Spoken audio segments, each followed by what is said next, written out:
자리를 정돈해 주시기 바랍니다. 지금부터 제2섹션을 시작하도록 하겠습니다. 안녕하십니까?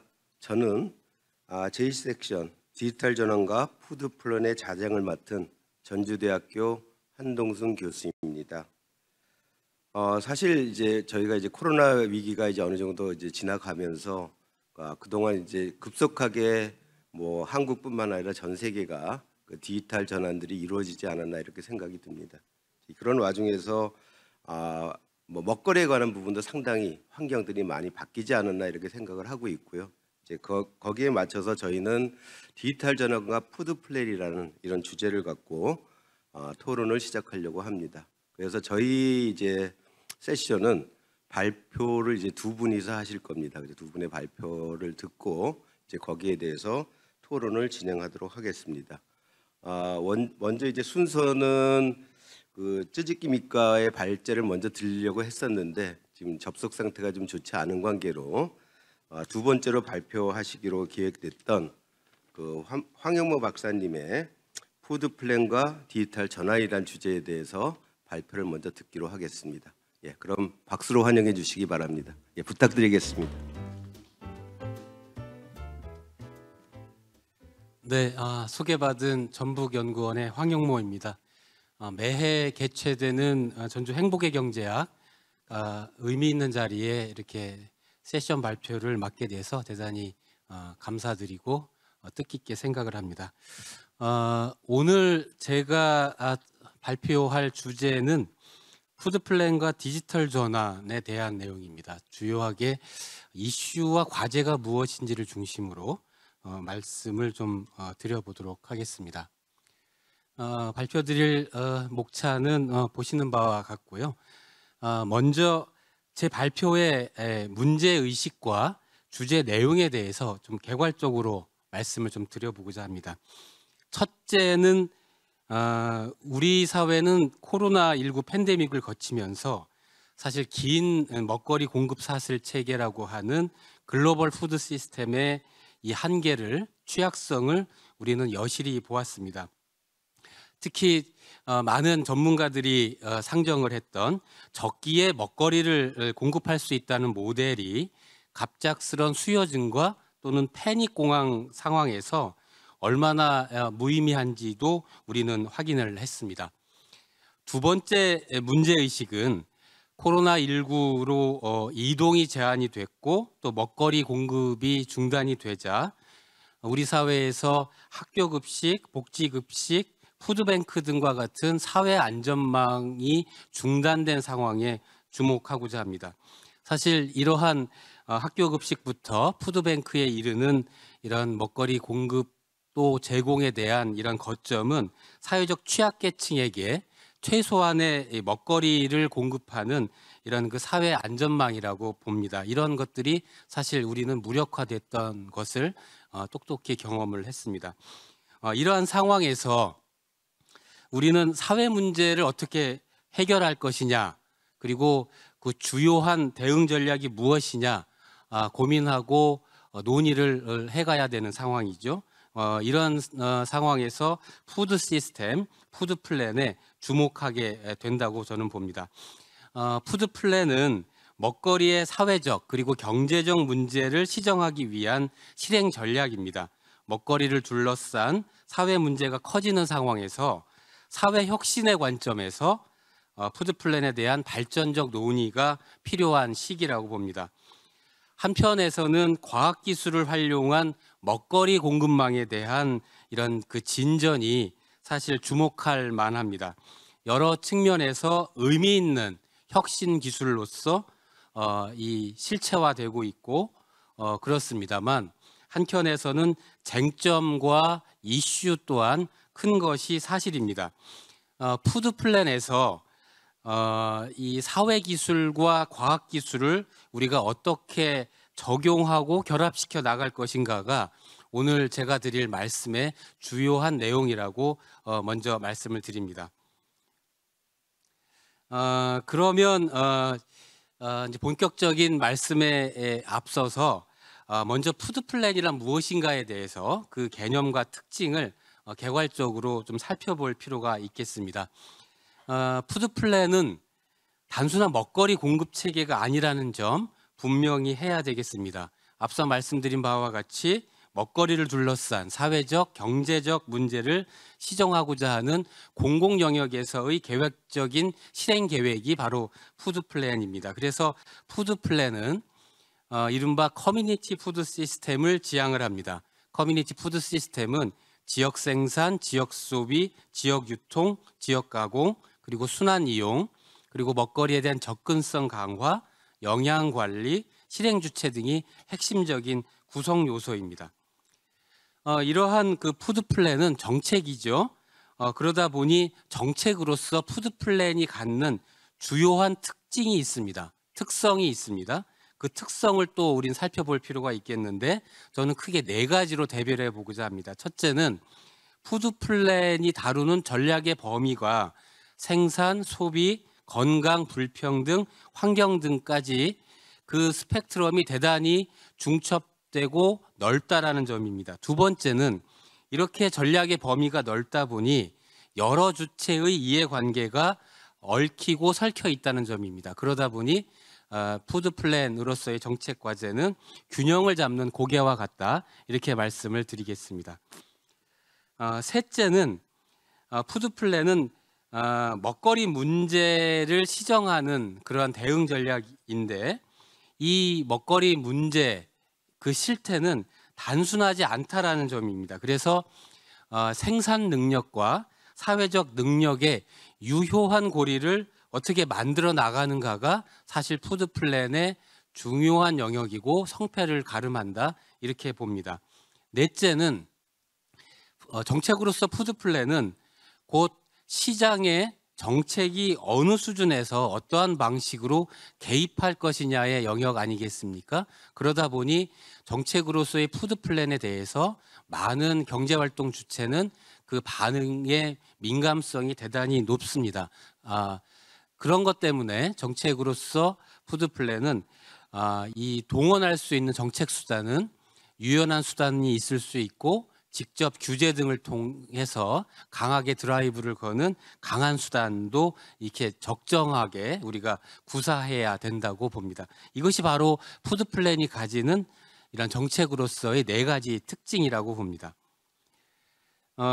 사실 그 우리 사회에서 푸드 플랜은 정책으로서 이런 시민권을 얻는 이런 과정을 거쳐왔고요. 지금은 푸드 플랜은 제도화된 단계다, 이렇게 말씀드릴 수가 있겠습니다. 지난 문재인 정부에서부터 푸드 플랜을 국가 정책으로 지원을 하고 있습니다. 2014년 전국 기초지자체 최초로 푸드 플랜을 자체 수립한 전주 푸드 플랜이 그 시발점이었다고 말씀드릴 수 있겠습니다. 정부의 정책으로 전국의 126개의 광역 또는 기초지자체에서 푸드 플랜을 수립하고 있습니다. 푸드 플랜의 여러 그 진전이 눈에 띕니다. 그러나 사실 이러한 푸드 플랜의 정책화는 오래된 현장의 자발적인 시민사회 운동이 과정이 되어서 진화하면서 제도화되는 과정을 거치고 있습니다. 보시는 이 그림은 사회운동이 프레임을 만들고 그리고 다양한 실천 주체 조직이 현실적인 흐름을 형성하고 현장의 실천력을 바탕으로 다양한 차원에서 정책이 만들어지고 그것이 제도화되는 이런 과정을 보여주는 그림입니다. 바로 푸드 플랜이 그러한 과정을 거치고 있다, 이렇게 정리를 할 수 있겠습니다. 그 예를 들어보겠습니다. 보시는 것처럼 사실 여러 이 먹거리와 관련된 시민사회 운동이 우리 사회의 정책과 제도를 만들고 주류화되는 과정을 거쳤는데 저는 3가지를 대표적으로 한번 살펴보도록 하겠습니다. 첫 번째는 무상학교급식 운동입니다. 우리 아이들에게 눈치 안 보고 따뜻한 밥 한 끼를 먹이자라는 데에서 시작한 무상학교급식 운동이 학교 무상급식을 제도화했습니다. 초등학교에서 시작을 해서 고등학교까지 확대되고 있습니다. 그리고 친환경 식재료를 건강한 이 학교 급식으로 제공하는 데까지 나아갔습니다. 두 번째는 로컬 푸드 정책입니다. 로컬 푸드 정책은 생산자는 제값을 받고 소비자는 건강한 지역 농산물을 먹자. 그래서 얼굴 있는 먹거리를 만들자라고 하는 우리 전라북도에서 시작한 지역의 실천 운동이었습니다. 이것이 보편화되었습니다. 로컬푸드 꾸러미, 로컬푸드 직매장 등을 통해서 생산자와 소비자를 잇는 이른바 공동체 지원 농업 CSA가 이제 보편화되었습니다. 세 번째 사례로는 식생활 교육 정책을 꼽을 수가 있겠습니다. 먹거리와 농업농촌의 가치를 사회화하기 위한 사회운동이 일궈낸 결과입니다. 우리가 문제로 지적을 해왔던 관행적 먹거리 체계가 사실 식과 농의 거리를 갈라놓았지 않습니까? 그러나 식생활 교육 운동을 통해서 식과 농의 거리를 우리는 줄여가기 위한 많은 실천적인 노력을 해왔습니다.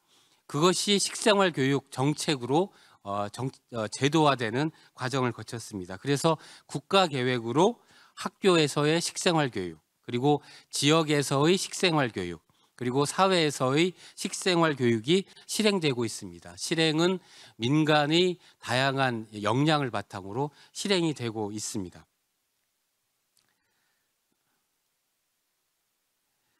사회적으로 제도화된 푸드 플랜은 지역 먹거리 선순환 체계의 틀을 바탕으로 이제는 먹거리 시민, 또 먹거리 돌봄, 그리고 푸드 플랜의 실행력 강화, 그리고 도시와 농촌의 상생 영역으로 이렇게 확대되고 확장되고 있습니다. 우리 사회가 직면한 사회적 문제에 대해서 어떻게 하면 실효적으로 대응해 나갈 것인가에 대한 깊이 있는 이런 논의, 논쟁을 통해서 실행 전략이 진화되고 있다라고 저는 말씀드리고 싶습니다. 그리고 이것이 곧 푸드 플랜의 발전적 경로이다, 이렇게 요약할 수가 있겠습니다. 이렇게 본다면 우리가 주목하고 있는 푸드 플랜은 사회 문제를 해결하기 위한 사회 혁신의 중요한 정책 수단이자 실행 전략이다, 이렇게 말씀드릴 수 있겠습니다.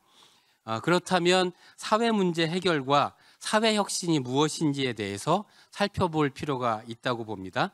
여기에서는 사회 문제 해결을 둘러싸고 어떠한 쟁점이 있는지를 크게 몇 가지로 개괄해서 여러분들께 말씀을 드리고자 합니다.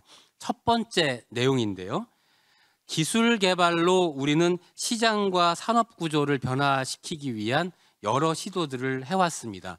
그러나 사실 기술 개발, 기술의 공급만으로 기술 공급이라고 하는 단독의 투입으로 이렇게 시장과 산업 구조가 이 변화되고 구조가 전환될 수 있지는 않다라는 것이 우리가 확인하는 바입니다.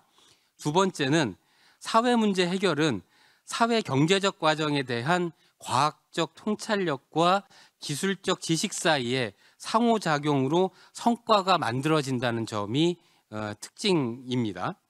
세 번째는 바로 이러한 점 때문에 사회 문제 해결은 기술과 사회가 같이 진화해야 한다라는 이른바 공진화 프레임과 같은 맥락에 놓여 있습니다. 따라서 사회 문제 해결이 사회 전환으로 이어지기 위해서는 사회 과학적인 지식과 그리고 기술적 지식의 융합이 실체적으로 작동할 수 있어야만 합니다. 요컨대 사회 문제 해결 논의에서 전제해야 될 점은 기술만으로는 사회 문제 해결과 사회적 전환을 우리는 이뤄낼 수 없다라는 점입니다. 기술과 산업 그리고 경제를 중심으로 하는 기존의 혁신론 영역 밖에 있는 이런 사회기술, 사회 영역이 바로 혁신의 자원이자 혁신활동의 토대라는 점 우리가 주목해야 된다고 봅니다. 그렇다면 사회기술의 특성을 한 번 더 살펴볼 필요가 있겠습니다. 그 특성을 살펴볼 텐데요. 사실 사회기술 시스템은 혁신을 수행하는 소규모 공간과 활동에서부터 제도와 규범 등에 이르기까지 그 영역이 중층적이고 다층적입니다. 중요한 것은 사회 문제 해결 방식이 사회 체계, 레짐이라고 하죠. 사회 체계가 되기 이전에는 니치, 이 틈새 영역에서 시작한다는 점입니다. 시장에서 특정한 기술 혁신이 보편화되기 이전에는 기술 혁신이 이루어질 수 있는 이른바 보호된 영역이 필요합니다. 이러한 보호된 영역을 작동시키는 힘이 바로 사회기술인 것입니다. 그렇기 때문에 정책적으로, 제도적으로 이런 보호된 구역에서 실험을 하고 실행되는 구조를 갖추어서 주류 시장의 흐름을 바꾸는 단계로 넘어갈 수 있는 그 구조를 갖추는 것이 중요하다, 이렇게 말씀드릴 수 있겠습니다. 이러한 사회 문제를 해결하는 대표적인 수단과 방법으로 전 세계적으로 우리 사회에서 디지털 전환이 강조되고 있습니다. 분명 디지털 전환은 기술 혁신의 영역에 관한 것입니다. 그렇지만 사회기술의 관점에서 접근하고 실행해야 된다는 입장을 우리가 견지하고 주지하지 않는다고 하면 우리가 주목하는 사회 문제 해결, 사회 전환이 가능하지 않다, 이런 말씀을 먼저 전제해서 드립니다. 이러한 입장에서 디지털 전환에 대한 의미와 특징을 살펴보고자 합니다. 먼저 디지털 전환에 대한 개념입니다. 디지털 전환은 디지털 신기술을 활용해서 비즈니스 영역에 통합하고 적용을 하고, 그리고 그를 통해서 사업을 운영하고 가치를 제공하는 방식으로 정의할 수 있겠습니다. 과거의 아날로그식 상호작용을 디지털 공간으로 전이시키는 것에 불과하다라는 지적도 있습니다만, 디지털 전환은 디지털 신기술을 접목해서 인간의 정보 처리 능력과 의사결정 방식을 한 단계 진화시키는 흐름이라는 것이 보편적인 이해입니다. 그런 점에서 디지털 전환은 경제적, 그리고 사회적, 조직적 변혁을 의미합니다. 이미 경제적 영역에서, 그리고 산업적 영역에서 이러한 디지털 전환은 돌이킬 수 없는 사회적인 흐름이고 추세입니다. 디지털 전환의 실체는 몇 가지로 살펴볼 수가 있겠는데요. 우리가 익히 접하고 있는 IoT, 그 다음에 인공지능, 로봇, 빅데이터, 그리고 블록체인 등으로 그 실체는 매우 다양합니다. 이러한 디지털 전환에 대해서 세계 각국에서는 다양한 논의가 사실 진행되고 있습니다. 독일을 중심으로 한 유럽에서는 인더스트리 4.0, 그리고 아시아권에서는 스마트 시티, 그리고 오늘 발제도 있습니다만 일본에서는 소사이어티 5.0이라는 이름으로, 제호로 다양한 논의와 실천이 진행되고 있다는 점 정리할 수 있겠습니다. 디지털 전환은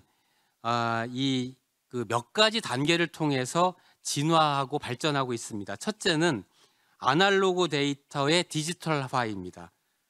두 번째 단계는 비즈니스 프로세스를 디지털화하는 이런 그 단계입니다. 세 번째 단계는 이러한 과정을 거쳐서 비즈니스 모델을 만드는 과정에서 디지털 전환 등으로 그 형태와 방식이 진화하고 있다는 점 우리가 주목해야 될 것 같고요. 그래서 디지털 전환은 단순히 기업적인 관점이 아니라 사실 생태계적 관점의 논의로 확장되고 있다는 점을 힘주어 여러분들께 말씀드리고 싶습니다. 이 생태계적인 관점을 몇 가지 층위로 나누어서 살펴보면, 첫 번째, 개인적 차원에서는 디지털을 이해하는 이해력인 디지털 리터러시가 주요 내용입니다. 기업적 차원에서는 상품과 서비스, 그리고 비즈니스 프로세스 모델에 관한 내용이 주요한 이 관심 영역입니다. 그리고 이러한 개인적인 차원, 기업적인 차원을 넘어서서 사회적인 차원에서는 디지털화가 총체적으로 구현되는, 그리고 그것이 사회적으로 어떠한 양상으로 나타나는지 그 결과를 살펴보는 것이 중요한 영역입니다. 이렇게 디지털 전환은 몇 가지 단계를 거쳐서 진화 발전하고 있고, 디지털 전환 논의의 그 층위는 단순하게 디지털 기술을 적용하는 이런 그 구조에 갇히지 않고 개인적인 차원, 기업적인 차원, 사회적인 차원에서 이른바 생태계라고 하는 틀 속에서 논의되고 있다. 이렇게 정리를 할 수 있겠습니다. 이러한 디지털 전환은 사실 신기술의 확산이다. 이렇게 사실 브로드하게 우리가 정의할 수 있겠는데요. 신기술의 기반이 구축이 되는 단계에서는 기술은 사실 빠르게 발전하지만 사회적인 틀 그리고 제도적인 틀에 있어서의 혁신은 그 속도를 사실 맞추지 못하는 것이 현실입니다. 주체가 기술을 수용하는 이런 기술 수용성이 충분히 높아지는 단계까지 나가는데 일정한 시차가 있고, 그리고 경제활동 주체가 조직을 재편하고 인적 자본을 확충하는 하고, 그리고 그것을 통해서 경제 구조, 산업 구조가 바뀌는 단계까지 나아가는 데는 또 상당한 시간이 걸립니다. 사회적으로도 사람들이, 시민 한 사람 한 사람이 디지털을 이해하는 이해력인 디지털 리터러시를 갖출 때까지 그 시차도 생깁니다.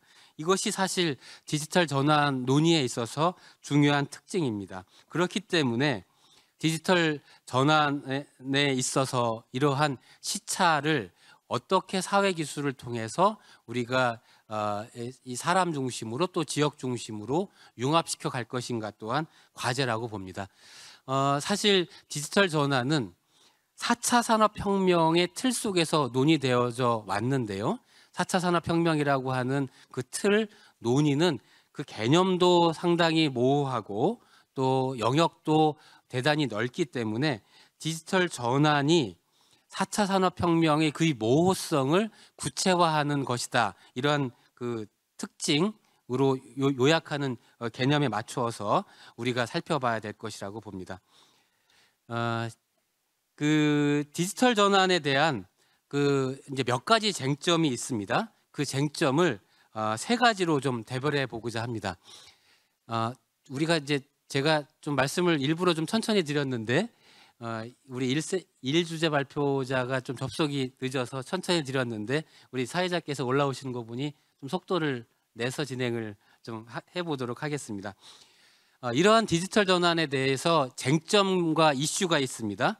저는 그것을 세 가지로 요약해서 대별해 보고자 합니다. 첫째는 과학기술과 사회기술의 혁신과 전환이 과연 지속가능한 사회의 지향에 어떻게 연결될 수 있는가를 우리가 따져보고 논쟁해야 된다고 봅니다. 두 번째로는 사회적으로 복잡성이 증가하는 이러한 그 상황 아니겠습니까? 이러한 상황에서 이른바 보안 위험과 정보 보호 등에 있어서 부정적 요인이 많이 이렇게 지적되고 있습니다. 이러한 비판과 지적에 대해서 디지털 전환 논의에 있어서 보다 치열한 논쟁이 필요하다고 봅니다. 세 번째로는 과학기술의 혁신 성과를 활용하는 이 디지털 전환의 원천 기술의 소유권이 과연 어느 주체에게 있고 그러한 혁신 활동의 부가가치가 과연 어느 주체에게 귀속될 것인가에 대한 쟁점이 있습니다. 이러한 디지털 전환의 쟁점은 사실 사회혁신의 과정에서 주도하는 세력, 주도하는 주체에 따라서 그 결과가 사뭇 달라지고 또 수렴되는 양상도 달라질 것으로 보입니다. 이제 디지털 전환이 푸드 플랜과 관련해서 주요한 이슈가 무엇인지 이제 살펴보고자 합니다. 앞서서 제가 개괄적으로 말씀드렸다시피 푸드 플랜은 먹거리의 공급과 이용에 관한 사회 문제를 시정하는 공공 영역에서의 계획적인 대응 전략입니다. 먹거리의 생산부터 소비 폐기에 이르는 가치 사슬 체계가 푸드 플랜의 주요 골격입니다. 푸드 플랜에 있어서 디지털 전환과 관련된 첫 번째 이슈를 저는 먹거리 공급 사슬의 디지털 전환에 대한 논의라고 꼽고 싶습니다. 주로 공급 사슬을 디지털 차원으로 공급 사슬을 디지털 자원으로 스마트 먹거리 체계를 구축해 나가자고 하는 그랜드 이미지를 이 논의에서는 제시하고 있습니다. 일본에서는 스마트 푸드 체인이라는 이름으로 이 먹거리 공급사슬의 입구에서부터 출구까지 정보를 연계하고 집적해서 생산은 고도화하자, 그리고 판매는 부가가치를 높이자, 그리고 유통은 최적화하자라고 하는 것을 상정하고 있습니다. 생산부터 소비 폐기에 이르는 공급사슬 상에서 생산, 유통, 소비를 수직적으로 연계하는 구조, 그리고 그 공급사슬에 있어서 사업자를 연계하는 수평적 연계를 통해서 정보와 데이터를 공유하고 이익을 얻고자 하는 데 중점을 두고 있습니다. 그러나 이제 이 안에서도 몇 가지 쟁점이 있습니다. 지역과 경쟁의 범위를 벗어나서 과연 정보 공유 메커니즘이 가능한지, 그리고 이러한 스마트 푸드 체인을 작동시키는 공적인 플랫폼의 적정한 역할이 무엇인지에 대해서 많은 쟁점과 이슈가 있습니다. 푸드플랜에 있어서 디지털 전환과 관련된 두 번째 이슈는 우리나라에서 논의가 되고 있는 공공 먹거리 공급 모델에 대한 것으로 저는 말씀드리고자 합니다. 그동안 우리 사회에서는 푸드플랜을 통해서 기초지자체 단위에서 푸드플랜을 갖추고 그 안에서 먹거리의 생산, 공급, 유통, 소비의 체계를 촘촘히 갖추기 위해서 여러 노력들을 해왔습니다. 많은 성과도 있었습니다만, 그러나 특정한 지역만으로 먹거리 체계를 완결적으로 갖추는 데는 한계가 있기 때문에, 그래서 시군과 시군을 연결하는 광역 단위로 푸드플랜을 만들자라는 그런 전략의 논의가 많이 진전이 되고 있습니다. 그 단위에서 광역 단위로 먹거리와 관련된 정보와 자료를 통합하고 먹거리 체계를 연계해 나갈 것에 대한 준비가 본격화되고 있습니다. 전라북도에서 바로 그러한 실천이 이어지고 있는데요. 구체적으로 학교 급식, 공공급식, 로컬푸드 직매장을 중심으로 식재료와 관련된 생산 정보, 그리고 급식 영역에서의 이런 수요 정보를 효과적으로 연계하자라는 것이 주요한 내용입니다. 이른바 광역 단위에서 먹거리 통합정보 시스템을 개발하고 실행하자라고 하는 것이 그것입니다. 이것이 이제 광역형 먹거리 통계 인프라와도 관련이 있는데요. 먹거리 전략에 있어서 실효적인 그 의사결정이 사실 기대되는 대목도 있습니다. 그러나 공공주체가 과연 이런 광역 단위의 먹거리 정보 플랫폼, 정보 네트워크를 어떻게 운영해 나갈 것이냐, 그리고 이러한 정보와 데이터를 제공하는 현장의 여러 주체가 정보와 데이터를 어느 수준에서 공개하고 결합시킬지가 주요한 쟁점입니다. 그리고 공개의 수준도 많이 이해관계가 첨예하기 때문에 쟁점이 많습니다. 그리고 이러한 이제 광역 단위 먹거리 체계를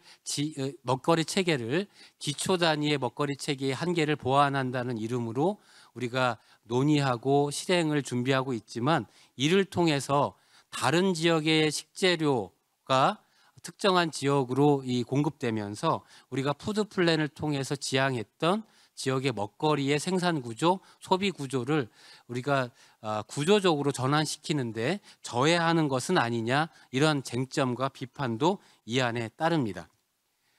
먹거리와 관련된 푸드 플랜과 디지털 전환과 관련된 세 번째 이슈는 먹거리 나눔 영역에서 찾을 수 있다고 봅니다. 코로나19와 같은 사회적 재난이 먹거리 취약계층의 이런 먹거리 안전망을 저해하고 취약성을 높이는 그러한 주요한 요인으로 우리가 꼽아 오고 있지 않습니까?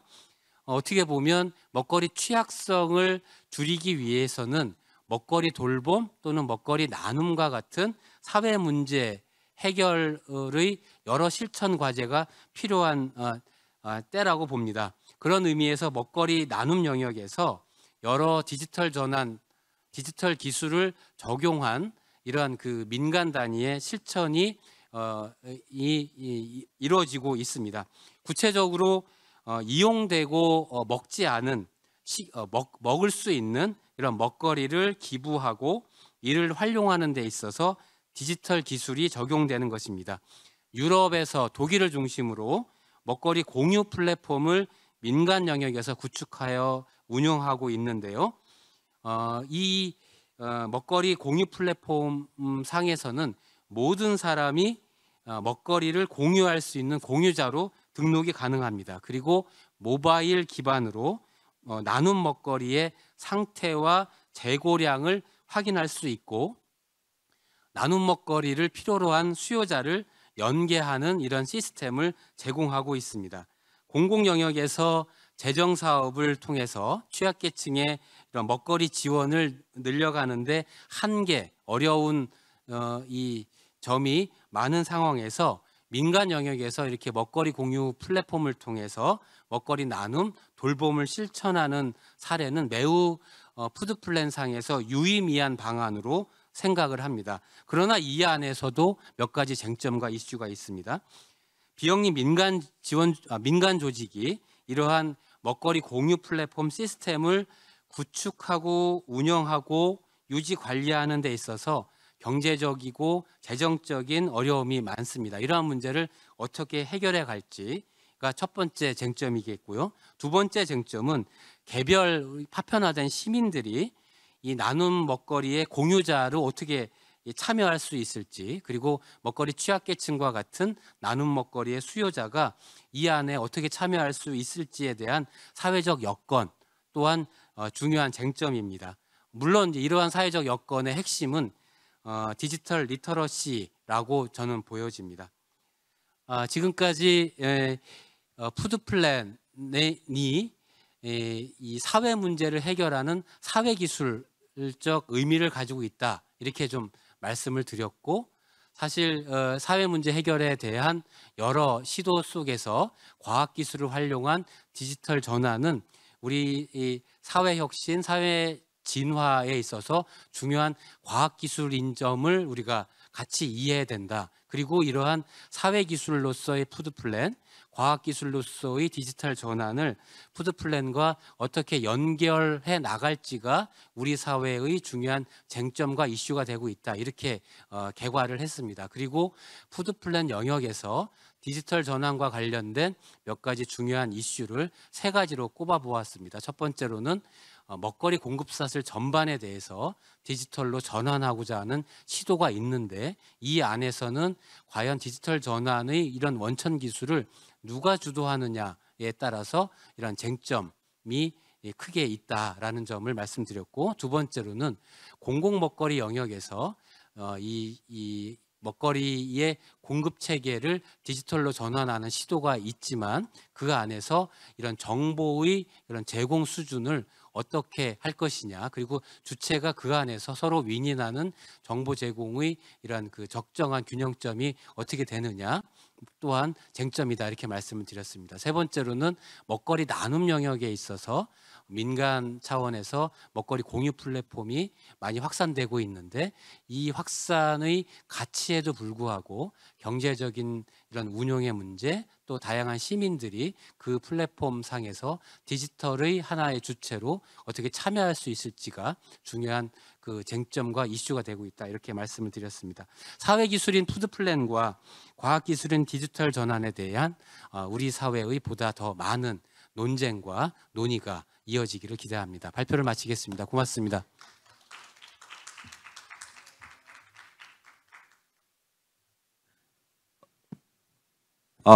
예.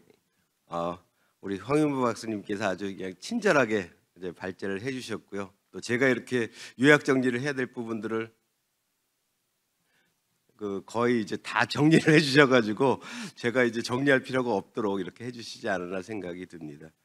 그러니까 사실 이제 코로나 때문에 우리 사회가 상당히 이제 디지털화가 이제 가속이 됐고요.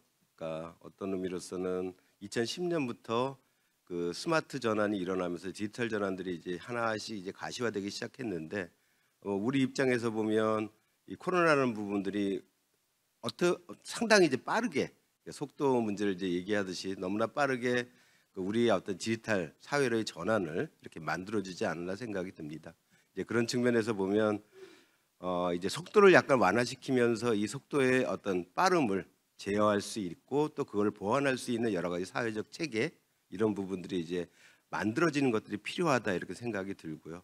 또 한 측면에서는 그 방향성에 대한 얘기도 이제 많이 하고 있습니다. 그래서 우리가 이런 그 디지털 전환에 의한 여러 가지 방향성들의 대안들을 모색을 하고 이제 이런 부분에서 우리가 그 올바른 방향들을 찾아 나가고 또 이 부분들이 또 지역의 어떤 로컬의 어떤 그 푸드 플랜에 영향을 줄 수 있는 어떤 기술로서 이렇게 발전해 나가기를 이제 기대하고 있는 것이 아닌가 이렇게 생각이 듭니다.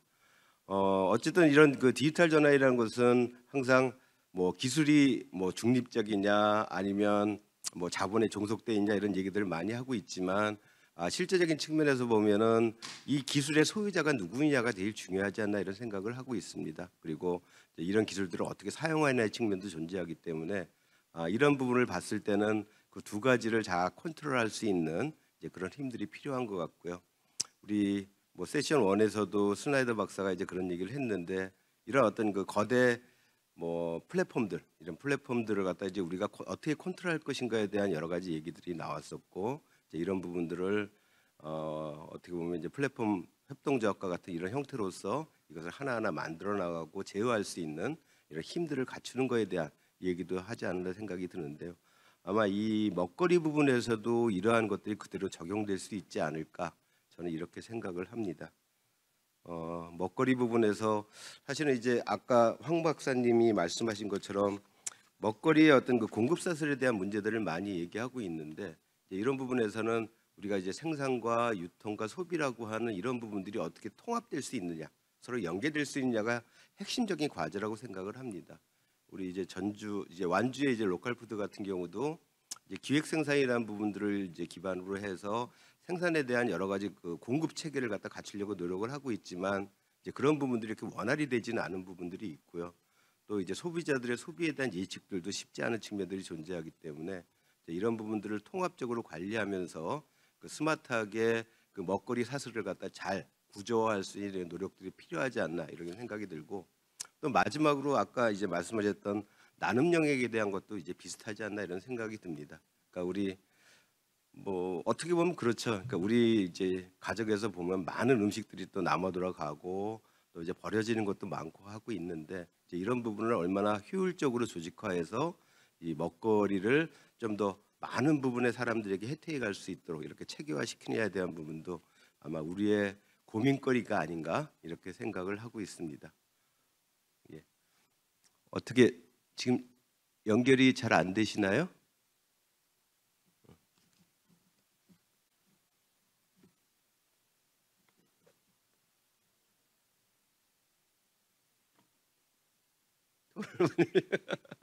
예. 지금 이제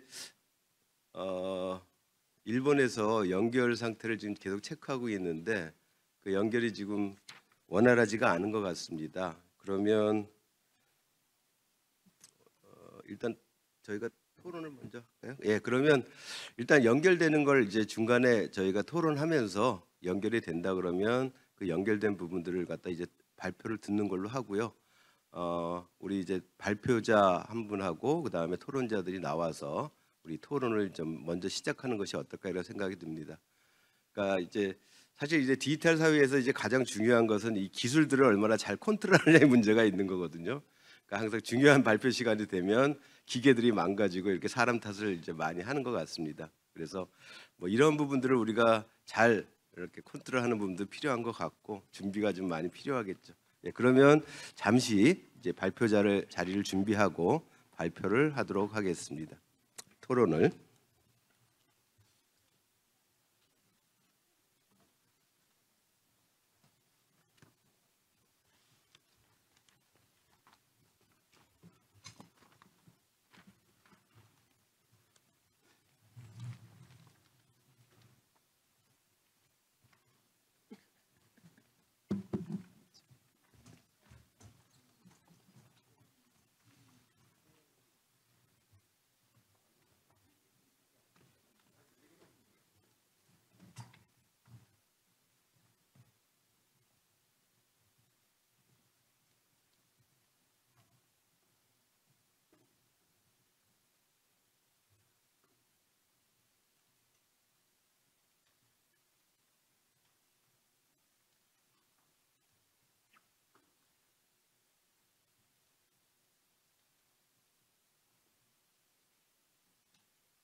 예, 예. 그러면 이제 중간에 이제 만약 그 접속이 되면 우리 찌직기 미과의 발표를 이제 듣기로 하고요. 먼저 이제 토론을 시작하도록 하겠습니다. 오늘 이제 토론을 나오신 분은 우리 옆에 계시는 그 사회적 경제 지역화 연구소의 대표를 맡고 계시는 이윤우 대표님이십니다. 예. 박수로 환영해 주시죠. 예. 그다음에 이제 두 번째로 토론을 해주실 분은 그 성공회대 연구교수로 계시는 김하영 교수님이십니다. 이제 저희가 뭐 그 발표문, 그러니까 찌직기 미과의 발표문과 이제 황홍영 교수님의 박사님의 발표문을 저희가 다 봤기 때문에 이제 그걸 기반으로 해가지고 이제 토론을 시작하도록 하겠습니다. 예, 그럼 우리 이인우 박사님께서 먼저 발표해 주시죠. 예, 안녕하십니까. 저는 이인우라고 합니다. 이제 처음에 이 토론을 의뢰받고 주제가 너무 크다. 이 디지털 전환도 뭐 아직 의제가 정리가 안 될 정도로 굉장히 넓은 범위의 얘기고, 푸드 플랜도 역시 굉장히 넓은 범위의 얘기인데, 이 둘을 어떻게 토론을 할 것인가, 또 어떤 데서 접점을 서로 공유하는 토론을 할 것인가, 이런 걸 생각을 했습니다. 그래서 먼저 이제 찌즈미 미과 선생님의 디지털화와 시계 로컬화라는 발표문을 먼저 읽고요. 또 우리 황영모 박사님의 푸드플랜과 디지털 전환의 이슈, 과제, 이거를 읽으면서 나름대로 저는 이렇게 토론을 시작을 해야 되겠다라는 생각을 했습니다. 푸드플랜 쪽에서 현재 고민하고 있는 것을 중심으로 디지털이 어떻게 좀 해결해 줬으면 좋겠는 문제들을 좀 얘기를 하는 기회를 가졌으면 좋겠습니다. 그래서 이제 그 역사적인 맥락을 조금 살펴봤는데요. 우리가 이제 글로벌라이제이션이라는 것이 이제 디지털 이전에 갑자기 이제 이동이 자유화되고 뭐 이러면서 이런 게 글로벌라이제이션인가 보다 했는데, 그게 너무 효과가 크니까 지역에서 로컬라이제이션을 또 대응 방식으로 만들어냈다. 그것 중에 하나가 이제 푸드 시스템도 로컬한 푸드 시스템을 만들어야 글로벌 푸드 시스템에 대응할 수 있다라는 생각을 했던 게 이제 일종의 푸드 플랜의 한 개념이었다고 생각을 합니다. 그런데 이 푸드 플랜이 발전을 해오다 보니까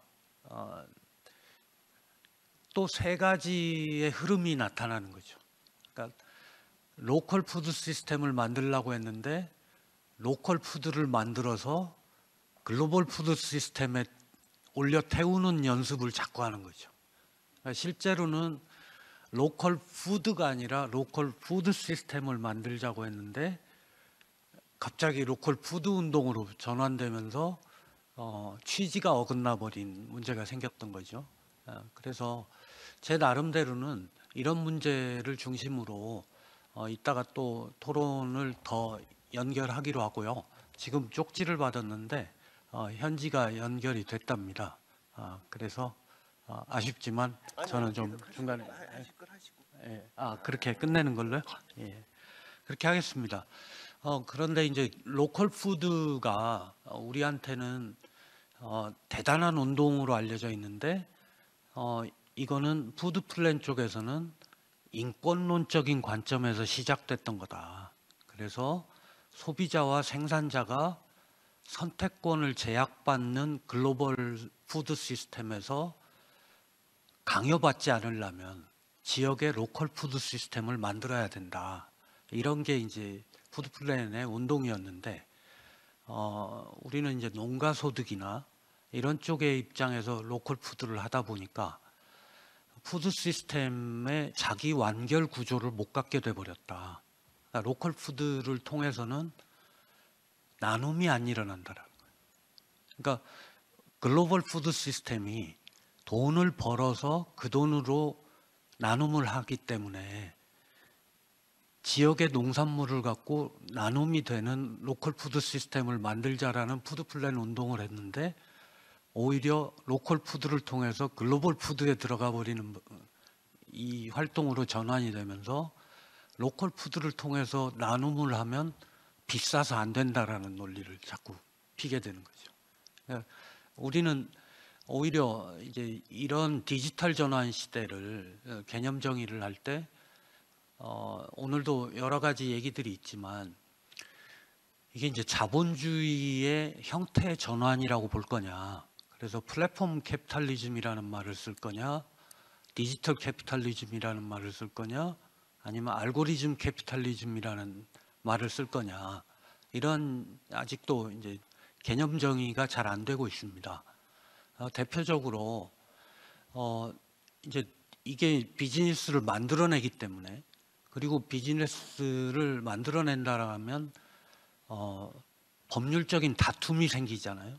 근데 법률적인 다툼이 생길 때 누구와 누구의 문제로 볼 거냐라는 문제가 생기거든요. 대표적으로 이제 경기도에서 자율주행차 시험을 할 때 자율주행차가 교통사고를 냈을 때 이 책임을 누구한테 물어야 되느냐라는 문제가 생기거든요. 그러니까 조례가, 디지털 조례는 이런 데서 시작이 됩니다. 그러니까 우리는 행위자들은 생기는데 이 행위자가 디지털이라는 알고리즘이라는 플랫폼이라는 어떤 틀 뒤에 숨어 있을 때 어떻게 분쟁을 조절할 건가, 이런 문제들도 굉장히 중요해지는데 이제 미국이나 이런 데서는 지금 농업 분야에도 디지털 전환이 많이 일어나서 데이터를 농민으로부터 추출을 해가는데 그 데이터 세트를 만든 회사에 지적재산권을 어디까지 활용하게 하고 어떤 권력관계가 불균형이 생겼을 때 우리가 이익단체들이 활동을 할 건가, 이런 이제 그 합의들이 많이 일어나거든요. 데이터는 추출을 했을 때 그게 데이터 세트가 돼서 오히려 나와의 관계에서 권력 관계를 만들어내 버리는 문제가 생깁니다. 그래서 미국 농민운동 단체들은 이제 데이터 추출에 관한 협약을 이렇게 이끌어 나가는 농민운동의 전환도 일어나고 이렇게 하는데, 먹거리 분야에서는 이런 일이 있습니다. 로컬 푸드를 열심히 했는데 우리 지역에서 로컬 푸드를 아무리 검색을 해도 뜨지 않습니다. 이게 알고리즘의 문제인데, 그러니까 전주에서 전주 농산물을 아무리 검색을 해도 이마트 농산물부터 뜬다면 어떻게 할 거냐. 이런 게 이제 디지털 시민들이 필요한데, 디지털 시민들은 이제 어떤 방향으로 우리가 디지털 사회에 대해서 인식을 키울 것인가, 이런 것들을 이제 다시 또 각성을 해야 되는 시대가 되는 것 같습니다.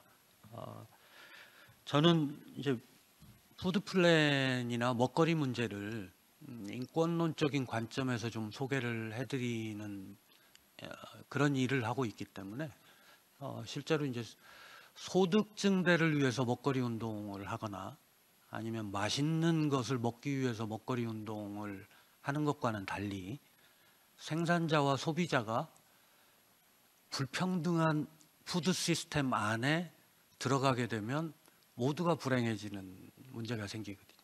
그러니까 이 문제를 어떻게 디지털 전환이 풀어줄 수 있을까, 이런 데 좀 관심이 더 있습니다. 이제 식량 안보의 시대는 지났거든요. 그러니까 이게 중요하지 않다가 아니라 비상시의 계획은 정상시의 계획 안에 들어와야 될 때가 됐다는 거죠.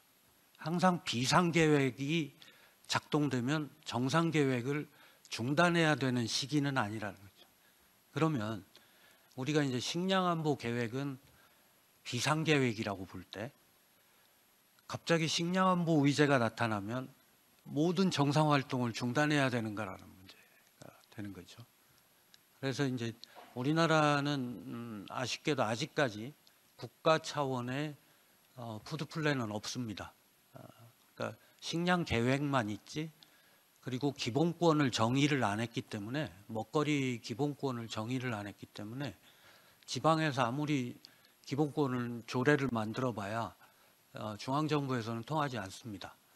그래서 이제 기본권 보장 문제를 어떻게 할 거냐, 이런 게 이제 먹거리 분야에서는 먹거리 시민의 양성이 굉장히 중요해지는 문제고, 이 디지털 쪽에서는 디지털 시민도 필요할 것 같습니다. 그런 면에서 볼 때 푸드 플랜 입장에서는 그러니까 디지털 전환을 바라볼 때 디지털 전환의 방향이 조금 더 인권적이었으면 좋겠다. 예를 들어서 먹거리도 아까 지역의 차별을 일으킬 수 있다. 왜냐하면 이제 검색이 안 되는 경우가 생긴다. 이 알고리즘에 대해서 우리 시민들은, 전주 시민들은 어떻게 할 거냐, 이런 문제가 있고요. 또 AI나 이런 것들이 많이 발전하는 것 같지만 실제로는 나눔의 알고리즘을 못 만든다라는 거예요. 그러니까 나눌 때는 돈으로 나눠야 되는 문제가 생기는 거죠. 이런 문제들을 우리가 이제 같이 해결을 해갔으면 좋겠다. 그리고 이제 정보 검색을 할 때, 개인에 대한 정보 검색을 할 때 알고리즘이 잘못 짜여 있으면 이분은 분명히 먹거리 수급자가 돼야 되는데 먹거리 수급자가 못 될 수도 있다라는 거죠. 이런 그러니까 검색 기능에서 끝나는 것이 아니라 판단 기능까지 혹시 우리가 넘겨줄 가능성은 없지 않은가, 이런 문제들이 이제 먹거리 분야에서는, 그래서 아직까지는 사회적 경제 분야가 먹거리에 국가 수준의 권리가 아니라 돌봄을 통해서, 먹거리 돌봄을 통해서 먹거리 문제를 해결하는 게 아직 타당성이 있는 것 같습니다. 예를 들어서 우리는 오늘 점심을 못 먹어서 슬프다라는 말을 했는데 도시락 하나를 주고 이게 되냐라는 거죠. 그러니까 슬픔의 문제는 어떻게 해결을 할 거냐라는 거죠. 이 사회는 먹지 못해서 슬픈 사람도 있고 먹지 못해서 고독한 사람도 있는데, 이 고독의 문제나 슬픔의 문제를 해결하는 과정을 통해서 먹거리 문제를 해결하는 게 오히려 사회적 경제의 먹거리 돌봄이다. 이런 이제 자활이나 이런 데서도 이 접점들이 생겨난다라는 거죠. 도시락만 갖다 주는 게 맞는가, 아니면 도시락과 함께 우리가 공동체를 같이 만들어서 먹거리 문제를 해결하는 것도 방법인가, 이런 다양한 접점들이 생겨날 텐데, 이것을 혹시 디지털로 일원화하는 문제가 생긴다면 이런 건 우리가 좀 피해야 될 것 같다, 이런 생각을 합니다. 오늘 발제가 순서는 뒤바뀌었지만 토론자들은 다 읽고 하는 거니까 이해해 주시고 여기까지로 제 토론을 마치겠습니다. 고맙습니다. 예, 감사합니다. 그러니까 지금 진행상의 오류로 인해 가지고 아마 뭐 여기 토론하시는 분은 괜찮은데 이제 듣는 분들은 좀 이제 이렇게 혼동스러울 수가 있을 것 같은데요. 나중에 돌려보시면 좋지 않을까 하는 생각이 듭니다. 예, 실제로 이제 지금 이제 이윤우 박사님께서는 생산론적 푸드 플랜, 그 다음에 소비자론적 푸드 플랜, 그 다음에 또 이제 주장하시는 것처럼 인권론적 푸드 플랜, 이래서 어떤 새로운 관점에서 우리의 푸드 플랜을 좀 바라보고 이제 그 부분이 또 어떻게 디지털 전환과 이제 결합이 돼 있는지에 대한 부분을 이제 말씀을 해주셨습니다. 지금 뭐 연결이 됐다고 하기 때문에 우리 그 수직기 밑가의 그 발표를 듣도록 하겠습니다. 연결됐나요? 네, 안녕하세요. 예, 그러면 그 발표를 해주시기 바랍니다. 우리 이제 수직기 밑가는 디지털화와 그다음에 푸드의 로컬화에 대해서 이제 말씀을 해주시겠습니다. 예, 부탁드리겠습니다. Hi. Can you see? 잘 보이세요? 예, 잘 들립니다.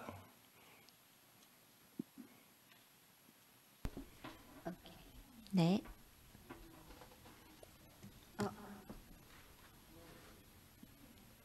Hi, can you see it? 예, 오케이. 잘 보여요. 예. All right. Hi, my name is Mika Tsutsun. 안녕하세요. 저는 미카 츠츠미라고 합니다. Based in Japan. 저는 일본에서 기자로 활동하고 있습니다. Sorry about my internet connection. 탐사보도 위주로 하고 있는데요. 오늘 제 인터넷 연결 문제로서 지연되어서 죄송하게 생각합니다.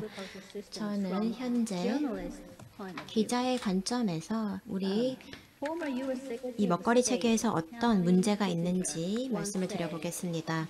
미국 국무부 장관 헨리 키신저는 이 먹거리 체계에 대해서 아주 중요한 얘기를 했습니다. 먹거리를 통제하는 사람이 사람들을 통제하고 또 돈을 통제하는 사람들이 바로 세상을 통제한다. 현재 세계 인구 수가 계속해서 증가하고 있습니다. 그 증가세가 엄청난데요. 결과적으로 사람들은 제한된 식량을 위해서 싸우게 될 것이고 여기서 이기는 사람이 권력을 가질 것이다 라고 얘기를 했습니다. 현재 우리는 식량 위기에 직면하고 있는데요. 미국에서는 코로나와 러시아 전쟁 그리고 기후 변화로 인해서 더 큰 문제를 겪고 있습니다. 그리고 세상이 깨달은 것은 현재의 먹거리 체계가 괜찮으신가요? 예, 잘 들립니다. 오케이. 예. So the world came to realize that the current food system is not sustainable. 현 먹거리 체계가 지속 가능하지 않다는 것을 세상이 깨닫게 되었습니다. 그리고 이제는 비료와 휘발유 또 밀과 같은 주요 곡물의 가격이 급격하게 치솟고 있습니다. 일본에서는 모든 영농인들이 심각한 어려움을 겪고 있습니다. 또한 농민들은 과연 자신이 농업을 계속할 수 있을까 걱정하고 있습니다. 하지만 더 많은 사람들이 깨달았던 것은 단일 재배와 화학 비료 기반의 농업 또 GMO와 글라이포사이트에 의한 농업으로 인해서 토양의 자연스러운 기능이 사라졌다는 것입니다. 이로 인해서 기후변화가 또 심해지고 있는 문제도 있습니다. 이로 인해서 전 세계에서 지역 농업 체계로 사람들이 눈을 돌리고 있습니다.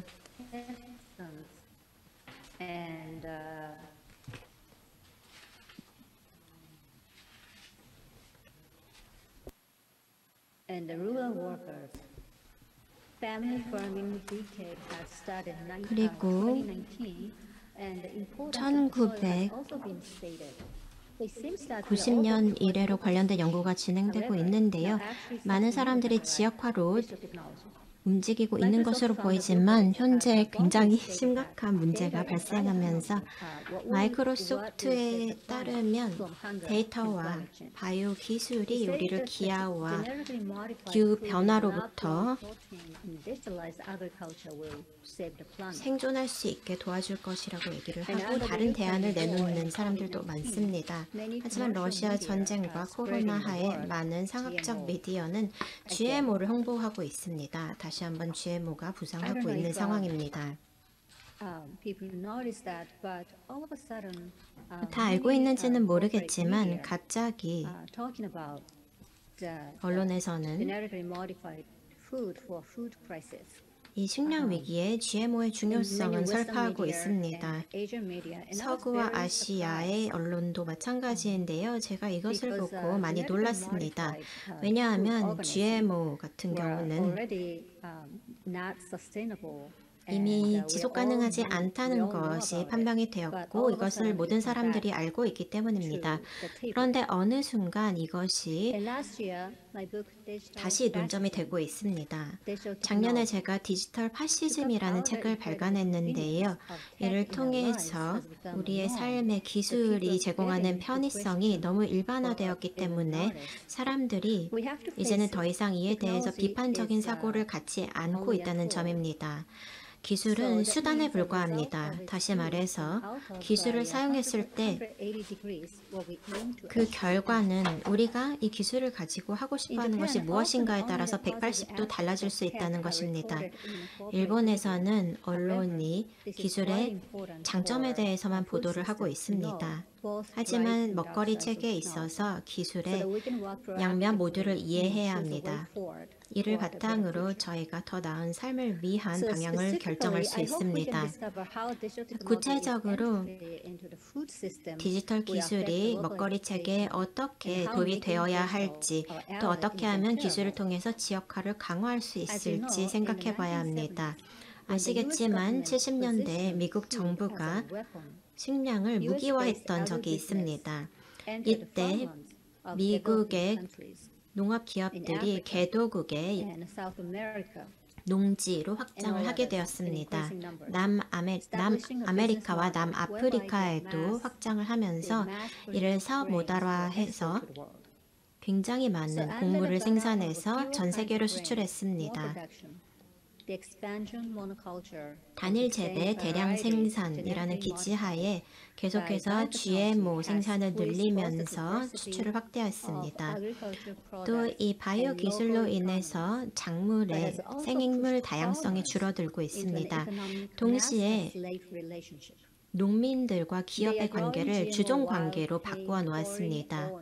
이들은 GMO 작물을 생산을 하면서 해외 기업들에게 종자 사용료를 지불하고 있습니다.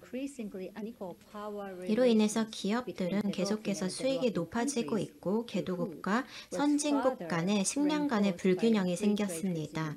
또 자유무역 체제가 부상하면서 이러한 관계는 더욱 악화되었습니다. 일본이나 미국 이나 다른 한국과 같은 자유무역을 표방하는 국가들이 많은데요. 그 외에도 TPP도 부상을 했습니다. 이러한 무역 체제 하에 지역의 토종 품종들이 다국적 기업이 생산한 종자에 의해서 대체되었습니다.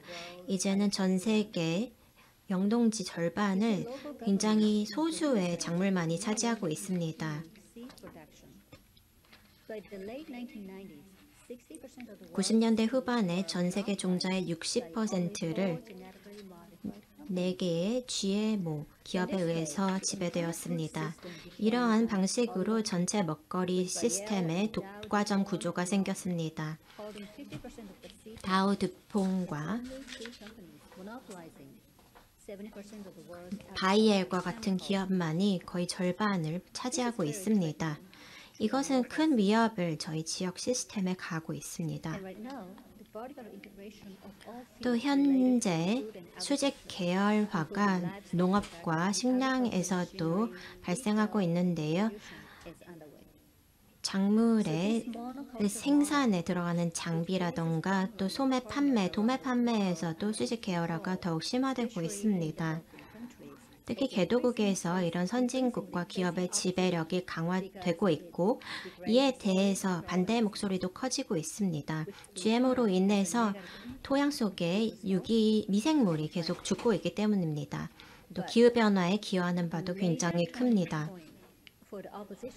하지만 반대되는 움직임에 굉장히 중요한 분수령이 되는 사건이 있었는데요.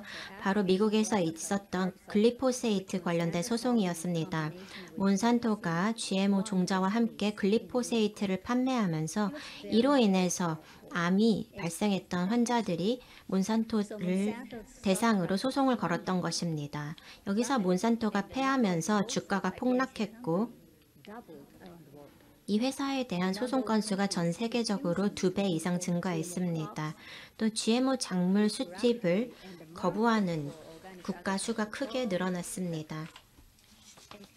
그리고 유기농 시장이 확대되었습니다. So the world seemed to touch the unsustainability of the mass production and mass consumption system, and attention being paid. 대량 생산, 대량 소비 시스템의 문제에 대해서 굉장히 큰 논란이 되고 있고요. 이제는 지역화와 다양화를 활용하려는 움직임이 커지고 있습니다. 하지만 GMO를 이용한 단일 재배가 굉장히 큰 수익을 가져다 주었기 때문에 사라지지 않았습니다. 팬데믹과 같은 위기 상황에 다시 부상하고 있습니다. 여기에 러시아 전쟁과 기후변화도 한몫하고 있습니다.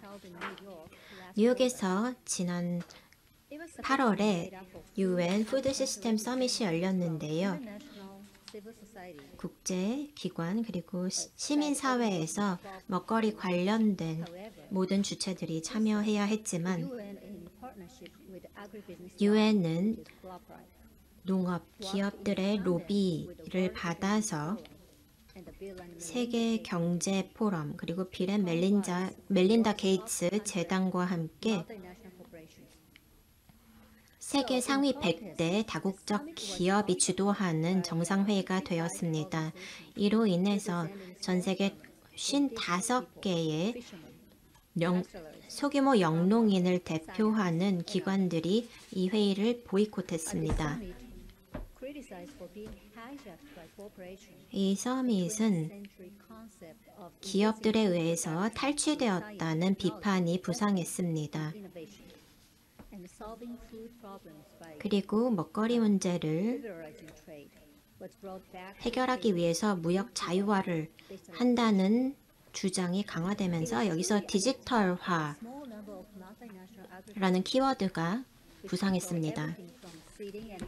이것은 종자에서부터 재배 그리고 먹거리 가공부터 또 유통, 소비까지 확대가 되면서 빅테크가 여기에 협력을 해서 새로운 통제 시스템이 마련되었습니다. 이를 통해서 세계 먹거리 체계가 디지털화되었습니다. 바이엘이 이전에 몬산토였던 회사를 인수했는데요. 2014년에 디지털 농업 정보를 제공하는 클라우드를 만들었습니다. 이것을 사용하면 스마트폰의 앱을 이용을 해서 어떤 종자가 언제 판매가 되는지 그리고 언제 살충제를 뿌려야 하는지 화학비료를 어떤 부분에 뿌려야 하는지도 나와 있습니다. 전체적인 프로세스를 실시간으로 앱을 이용해서 모니터링할 수 있습니다. 또 온라인에서 쇼핑을 하듯이 즉 아마존을 이용하듯이 바이엘이 판매하고 있는 농기계와 종자 등을 이 앱을 통해서 적기에 구매할 수 있습니다. 그래서 굉장히 사용하는 영농인들은 편리하게 사용을 하고 있고 이 앱은 당연히 무료로 다운로드 가능합니다. 하지만 이러한 네트워크에 편입이 돼버리면 더 이상 지역에서 직접적으로 판매할 필요가 없어집니다. 도매 시장이나 지역 시장이 필요해지지 않습니다. 다시 말해서 이 지역 시스템이 더 이상 필요하지 않는다는 것입니다. 바이엘이 누릴 수 있는 가장 큰 장점은 자체적인 플랫폼 위에서 모든 것이 이루어질 수 있다는 것입니다. 모든 농민들이 자신들의 통제 하에서 움직인다는 것입니다. 또 하나의 장점은 무료로 종자를 심는 단계에서부터 수확 단계까지 데이터를 확보할 수 있다는 것입니다. 또 바이엘이 농부들에게 제공하는 앱을 통해서 이제 이 지역의 기업들과 수직으로 다시 연결이 될 수가 있는데요. 농장비를 판매하는 디어라거나 AGCO 같은 농업장비 유통사와 연계가 될 수 있습니다. 그러면 구획별로 수확량을 분석할 수 있고 관련된 농업 데이터를 하나의 플랫폼으로 올릴 수가 있습니다.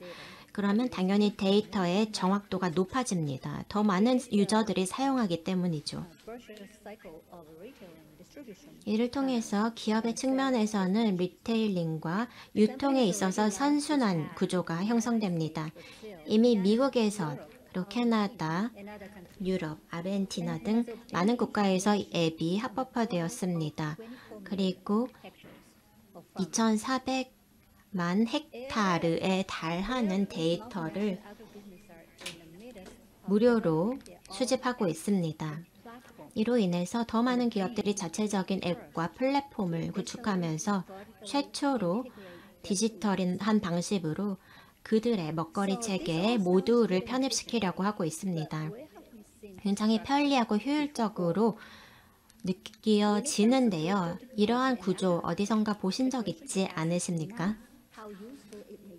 이것이 얼마나 유용할지 생각하는 것보다는 이 디지털 툴을 이용해서 누가 수익을 가져가느냐를 생각해 봐야 합니다. 이 구조에서 누가 통제권을 가져가느냐를 생각해 봐야 합니다. 세계화 체제와 비슷하다고 느껴지지 않으신가요? 세계화로 인해서 지역이 붕괴되었고 이익은 소수의 사람들의 손으로 들어갔습니다. 이 먹거리 체계에서 수백만의 소규모 영농인들이 디지털 네트워크의 아래로 편입되었습니다. 편리하지만 분명히 식민지적인 성질을 가지고 있습니다. 기업들은 이런 농업 데이터를 수집하게 되면 결국엔 이것에 가격을 붙여서 판매하게 됩니다. 농민은 사전 지식 없이 그리고 디지털 농업에 대한 지식 없이 결국에는 이 기업들이 판매하는 드론과 센서를 이용한 농업을 하게 되는 것입니다. 종자 단계에서부터 수확 단계까지 모든 것이 통제가 됩니다.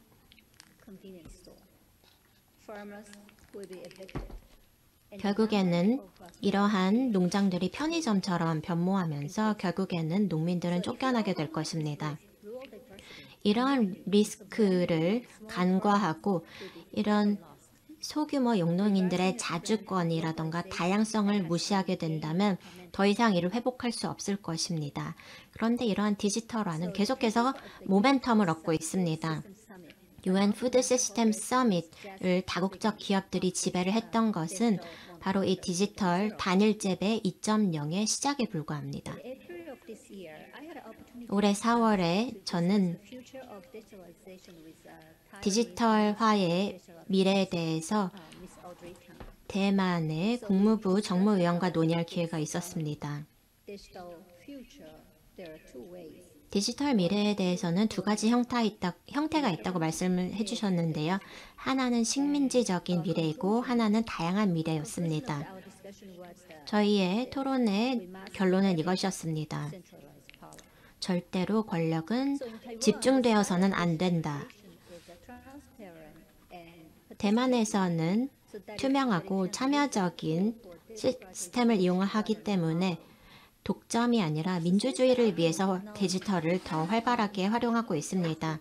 기술의 결과는 결국 사용하는 사람들의 의도에 따라 달라집니다.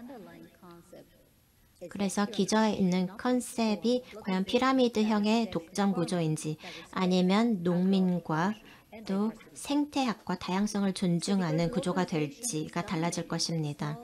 지역화를 작은 커뮤니티들이 지배하고 있기 때문에 여기에서 나오는 데이터는 절대로 소수의 기업들에 의해서 지배되지 않을 것이고 그래서도 안 됩니다. 디지털 전환에 있어서 이를 잘 생각해 봐야 합니다. 데이터라는 것은 자산입니다. 소수가 이를 지배해서 다른 사람들이 정부에 기반한 의사결정을 내리지 못하게 해서는 안 됩니다. 그렇다면 이 먹거리 체계에 대한 디지털 기술을 이용한 권력의 집중을 막으려면 어떻게 해야 할까요? 먼저 첨단 디지털 기술을 활용할 때는 권력을 집중시키면 안 됩니다. 21세기는 데이터가 권력인 시대입니다. 그렇기 때문에 분권화를 해야 합니다. EU에서는 빅테크가 데이터를 소유자의 동의 없이 사용하지 못하도록 법을 만들었습니다. 또한 정부와 국제 커뮤니티가 이런 다국적 기업들이 우리의 정보를 남용하지 못하도록 법제화할 수 있도록 로비를 해야 합니다. 또 앱을 통해서 이러한 데이터를 함부로 추출하는 행위를 막을 수 있어야 합니다. EU는 빅테크에 대한 몇 가지 규제를 통과시켰습니다. 데이터의 인권 그리고 GDPR 같은 법을 도입을 하면서 영국과 프랑스, 미국에서도 어떻게 규제를 강화할지에 대한 논의가 진행 중입니다. 하지만 많은 경우에 중앙정부와 주류 언론은 이 빅테크의 자본에 의해서 계속해서 주저하고 있는 상황이고 일본도 마찬가지입니다. 따라서 정부는 계속해서 디지털 전환을 추구하고 있는데요. 이러한 상황에서 언론에서 퍼뜨리는 정보가 디지털 전환의 장점에 국한되지 않도록 해야 합니다. 지금은 지방 정부가 게릴라 스타일로 일을 하면서 지역의 이익을 더 도모해야 합니다. 미국에서는 빅테크로 인해서 지역의 자주권이 약해지고 있습니다. 이에 대항하기 위해서 데이터 식민지를 막는 움직임을 지방 정부들이 주도하고 있습니다. 작년에 미국의 노스다코타 입법부는 법안을 도입해서 애플과 구글 이들의 소규모 기업에 부과하는 30% 수수료를 면제해 줄 것을 요구했습니다. 또 미네소타나 애리조나, 조지아, 매사추세츠, 위스콘신도 비슷한 트렌드를 따를 예정입니다. 다른 주에서도 법안을 도입해서 반독점법을 뉴욕의 빅테크에 적용을 해서 소셜 네트워크를 구축하는 기업의 권력을 약화하려고 하고 있습니다. 플로리다도 비슷한 움직임을 보여주고 있고 또 각 주에서 광고 활동을 하는 데 있어서 더 강력한 세금을 부과하고 있습니다. 인디애나와 메릴랜드도 그중 하나이고요. 이렇듯 지방 정부들은 지역 기업들과 지역 점포들 그리고 주민들의 데이터를 보호하고 있습니다. 물론 그 뒤에는 지역의 입법인들이 계속해서 이 법에 대해서 고민을 하고 있습니다. 또 주민들은 계속해서 그들의 의견을 내세우고 있습니다. 이를 통해서 커뮤니티를 보호하고 있습니다.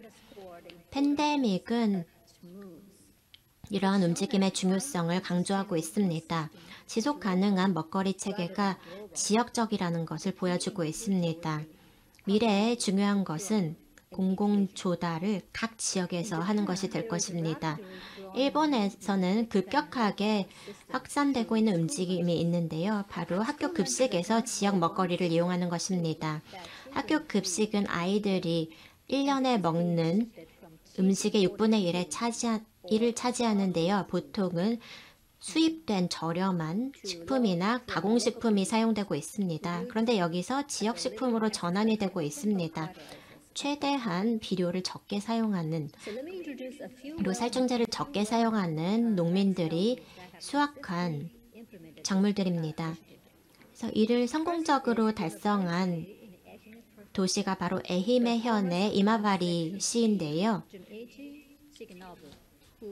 주니치 치가노부 님께서 98년에 시장으로 선출이 되었는데요. 이와 비슷한 운동을 벌였습니다. 먼저 이분께서는 학교의 급식에 사용되는 쌀을 지역에서 조달하기 시작했습니다. 당시에 학교의 급식 정책은 동등한 음식을 제공해서 모든 학생들 사이에 공평함을 도모한다는 것이었습니다. 하지만 시장님께서 끈질기게 협상을 해서 이 쌀을 지역쌀로 바꿨습니다. 이 쌀은 50% 덜 살충제를 50% 덜 써서 생산한 것이었는데요. 당연히 지역 쌀이 이 GMO 쌀보다 훨씬 맛이 좋았습니다. 이 GMO 쌀은 또 타지에서 조달이 되고 있었는데요. 아이들이 너무 만족했기 때문에 집에서도 이 쌀을 사용해달라고 얘기를 하게 되었습니다. 그 당시까지 지역 농부들은 굉장히 많은 어려움을 겪고 있었습니다. 농민들이 이것을 깨닫기 시작했고 그들의 특별 재배밀을 재배하기 시작했습니다. 그리고 지역에서 수확한 밀을 이용을 해서 빵을 만들기로 했습니다. 그래서 이것 역시 성공을 거두어서 계속해서 재배가 늘어나기 시작했습니다. 이러한 현상은 일본에서 굉장히 큰 의미를 지니고 있습니다. 일본에서 급식용 빵은 대부분 수입밀로 만들어집니다. 51년에 미일 간에 체결한 상호 보안법 때문입니다. 이에 따라 매년 미국산 밀을 저렴하게 들여오기 때문입니다. 이 협정 탓에 일본산 밀은 대부분 사라졌습니다. 하지만 로컬 금식 프로젝트에서 현지 밀을 부활시킴으로써 지금까지 미국의 글로벌 기업으로 흘러 들어갔던 이마바리시 부모님들이 내는 급식비가 지역 농가의 수입이 되면서 이 지역 경제가 순환하기 시작했습니다. 아이들은 학교 등하굣길에 바람에 살랑거리는 보리밭을 보면서 자신이 사는 고장에서 만들어진 맛있는 빵에 대해 생각할 수 있게 되었습니다. 아이들이 집에서도 맛있는 급식에 대해서 계속 얘기를 하니 어머니들도 집에서 같은 메뉴를 만들고 싶어졌고 결국 영양사가 아이들을 위해 만든 학교 급식 레시피가 책으로 출간되었습니다. 순환경제의 성공을 위해서 지역 주민이 소비자, 생산자, 판매자라는 세 가지 관점을 가져야 합니다. 우리가 먹는 먹거리가 어떻게 만들어지고 어떻게 식탁에 오르게 되는지를 알았을 때 아이들은 비로소 자신의 소중한 생명에 대해 생각하게 됩니다. 이에 이마바리시는 소비자를 대상으로 안전한 음식을 만드는 노고에 대해 알리고자 화학 비료와 농약을 사용하지 않는 시민 농원을 개설하고 누구나 가벼운 마음으로 농기구와 퇴비를 이용해 2년간 농업을 체험할 수 있도록 했습니다.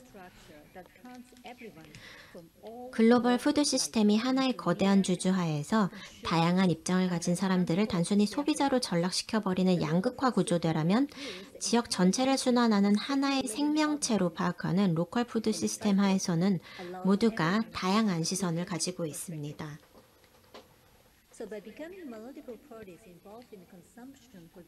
소비, 생산, 판매라는 복수의 당사자가 되어 봄으로써 주민들은 그저 싸면 최고다, 유기농이면 된다 같은 소비자의 시선을 넘어서서 오래도록 지속 가능한 고장의 발전을 생각하게 되는 것입니다.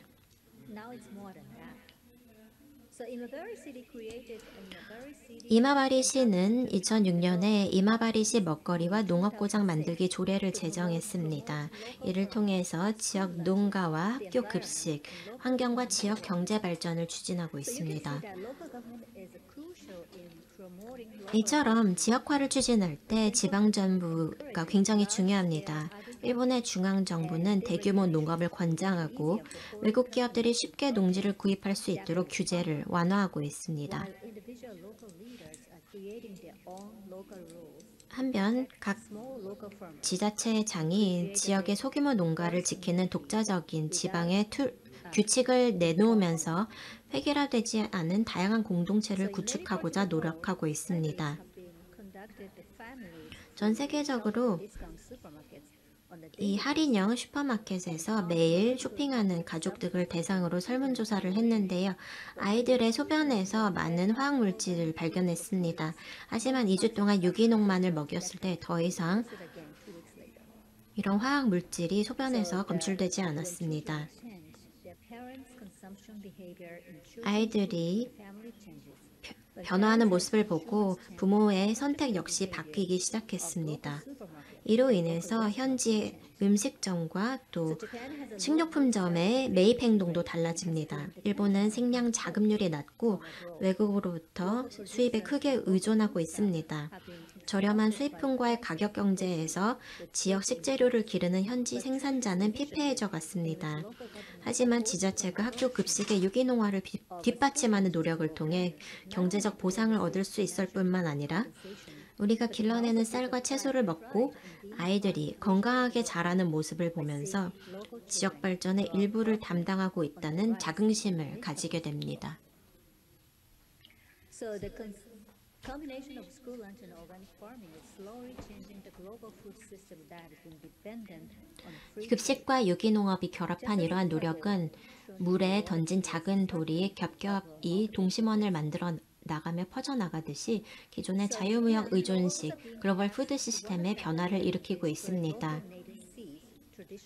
일본에서는 민간 기업의 독점에 길을 열어준 종자법 폐지, 농가의 노하우를 무료로 민간 기업에 제공하도록 하는 농업 경쟁력 강화 지원법, 농가의 자가 채취를 금하는 종묘법 개정 등 농가가 전통적으로 지켜온 지역의 재래종과 지자체의 공적 종묘 사업을 붕괴시키는 법률이 계속해서 추진되고 있습니다.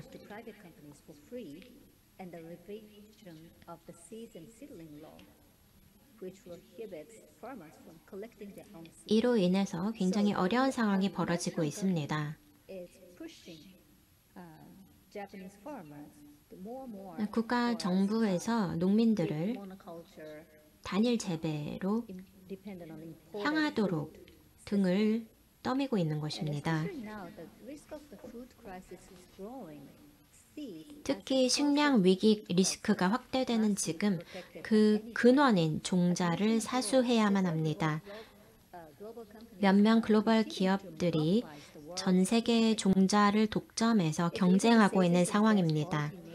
지역 환경에 맞는 가장 안전하고 질이 좋은 재래종까지 기업이 지배하게 된다면 먹거리를 생산하는 주권 그 자체를 빼앗기게 됩니다. 종자란 특어를 붙이는 상품이 아닙니다.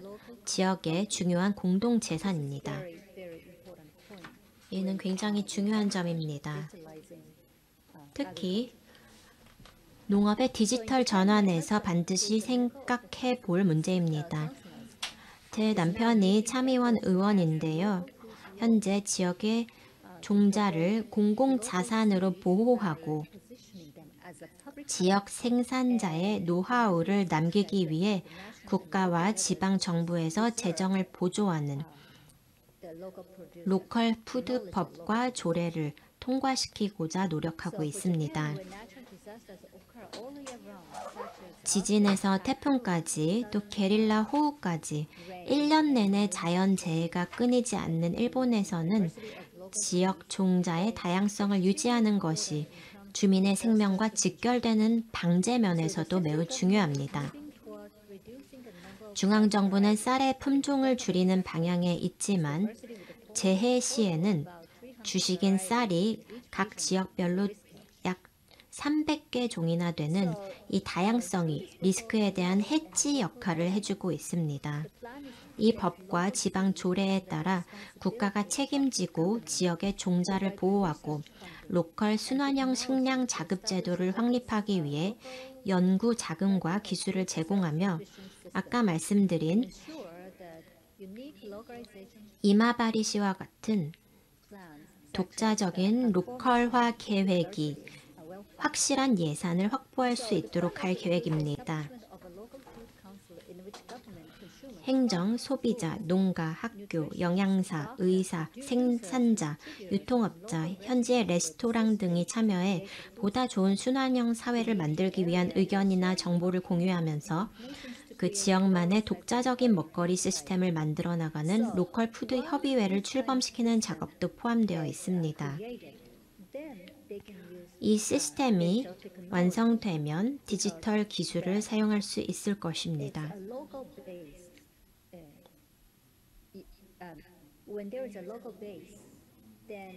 지역의 기반이 마련되어 있다면 그 위에서 디지털 기술을 우리에게 이익이 되는 방향으로 활용할 수 있기 때문입니다.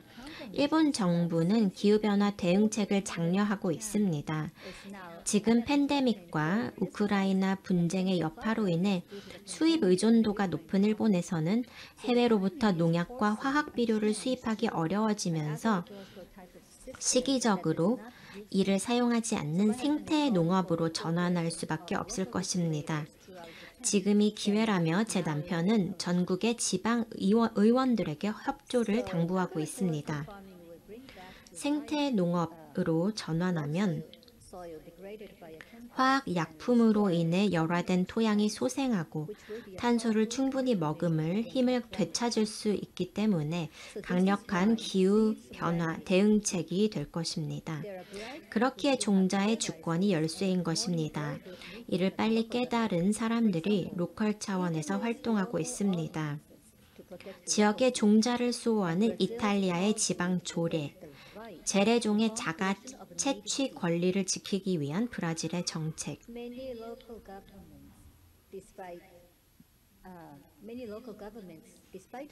이와 같이 많은 지방 정부들이 미국과 양국 간의 자유무역으로 인해 글로벌 세력에게 밀리면서도 재래종을 보전하고 활용하는 조례나 로컬 푸드를 촉진할 조례를 제정해서 로컬 푸드와 농업 시스템을 성공시키고 그 확대를 위해 노력하는 한국은 일본의 롤 모델입니다.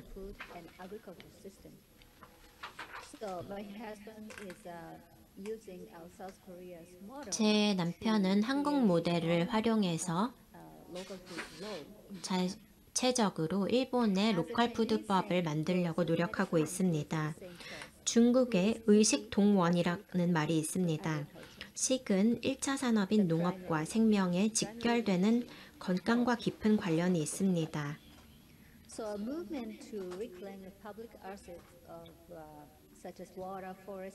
종자를 비롯해 로컬을 거점으로 물이나 숲, 바다 등 공공재산을 되찾고자 하는 우리의 움직임이 미래로 나아가는 기여를 확실히 바꿔줄 것입니다.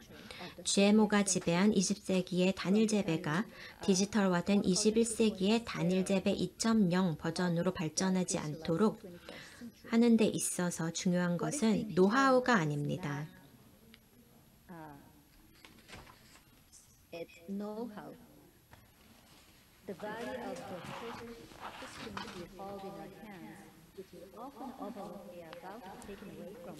지금 시험대에 오른 다양성 전쟁에서 살아남기 위해 생명을 존중하고 커다란 고리의 일부로서 다른 많은 것들과 어우러져 살아갈 수 있음을 얼마나 겸허하고 감사하게 생각하는가. 이 운동을 전개해 나가면 나갈수록 보이지 않았던 것들이 조금씩 그 모습을 드러냄을 느낍니다. 우리는 기술을 활용해서 다양성을 높여야 합니다. 예를 들어 지방정부가 데이터 통제에 관련된 법을 유럽이나 미국, 프랑스처럼 만들도록 해야 합니다. 또한 지방정부가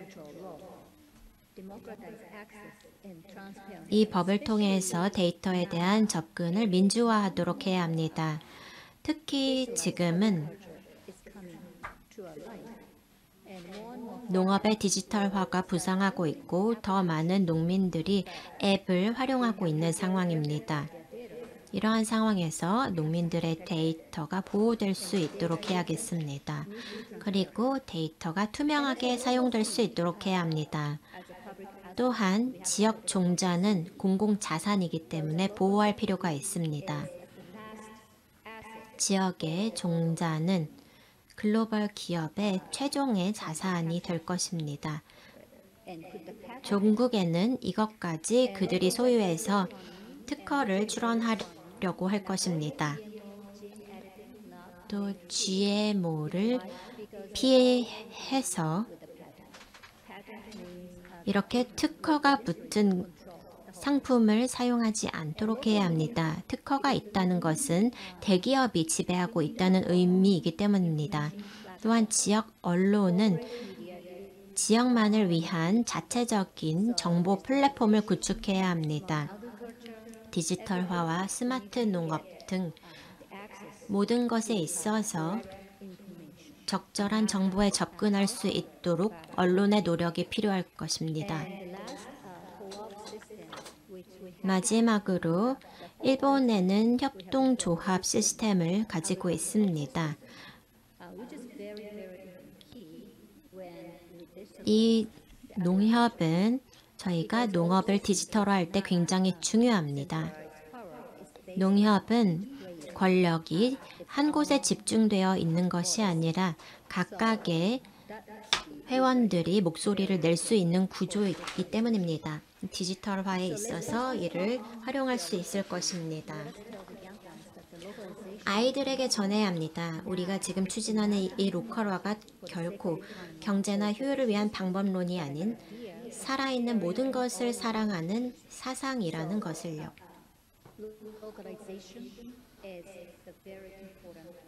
로컬화가 굉장히 중요한 구조로서 모든 것이 디지털화되는 것을 막을 수 있다고 전해야 합니다. 감사합니다. 예, 발표 감사드립니다.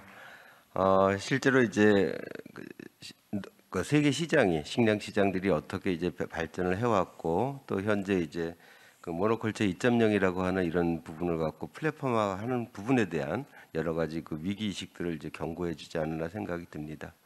그러니까 이제 뭐 계속 토론과 발제를 제가 들으면서 느끼는 것은 결국 이런 그 로컬 푸드 시스템이라는 것 자체가 어떻게 보면 이런 그 독점을 갖다 지속적으로 막아 나가면서도 그 다음에 기후 위기를 갖다 극복할 수도 있고 또 어떤 종의 다양성들을 갖다 확보할 수 있는 이런 길이 아닌가 이렇게 생각을 하고 있습니다.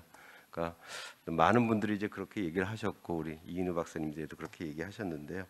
그러면 이제 뭐 마지막 토론으로 우리 김하영 교수님께서 발표 토론을 해드리도록 하겠습니다. 예, 부탁드리겠습니다. 네, 방금 소개받은 성공회대 김하영입니다. 저는 이 자리에 저의 스스로의 정체성은 현장에서 협동조합 활동을 하고 있는 활동가로서 그리고 개인적으로는 이 지금 진행되고 있는 행복의 경제와 국제회의 전주에 전주의 시민의 한 사람으로서 조직위원회에 참여하고 있습니다. 그 정체성을 가지고 오늘의 주제에 대해서 이 말씀을 나누려고 합니다. 잠깐 마스크를 벗고 말씀드리겠습니다. 행복의 경제와 국제회의 전주의 이 세션 저희가 이제 순서가 바뀌긴 하지만 대체적으로 저희는 꼭 이 먹거리 세션이 진행돼 왔습니다. 이 세션은 먹거리를 비롯해서 시민의 생활에 초점을 맞췄고 사회 문제 해결의 주체로서 시민의 활동에 천착해 왔습니다. 그래서 지난 8회 8번의 시간 동안 저희는 로컬푸드, 그래서 생산자와 소비자의 협력이 어떻게 일어날 수 있는지 그 구조와 실제 그 안에서의 작동에 대해서 논의하고 더 활성화시키기 위한 방법을 위해 지혜를 모았습니다. 또한 푸드 플랜을 모두를 위한 먹거리 체계의 선순환이라는 관점을 가지고 실제 생산부터 소비까지 더 나아가 재순환까지 시민들이 어떻게 역할을 가지고 참여할 것인가에 대해서 논의를 해왔습니다.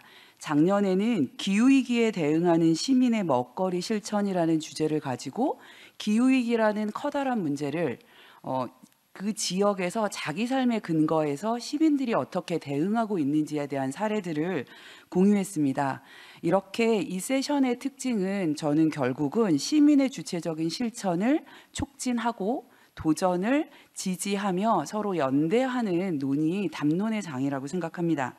그래서 올해 주제 역시 디지털 전환과 푸드 플랜에 대한 주제의 이 세션의 핵심은 앞에서 이인우 박사님과 그다음에 두 분의 발제자님이 말씀해 주셨던 것처럼 어찌 보면 디지털 전환과 푸드 플랜은 두 개 다 매우 거대 담론이기 때문에 어디서부터 접점을 만들어야 될지 모를 수 있습니다.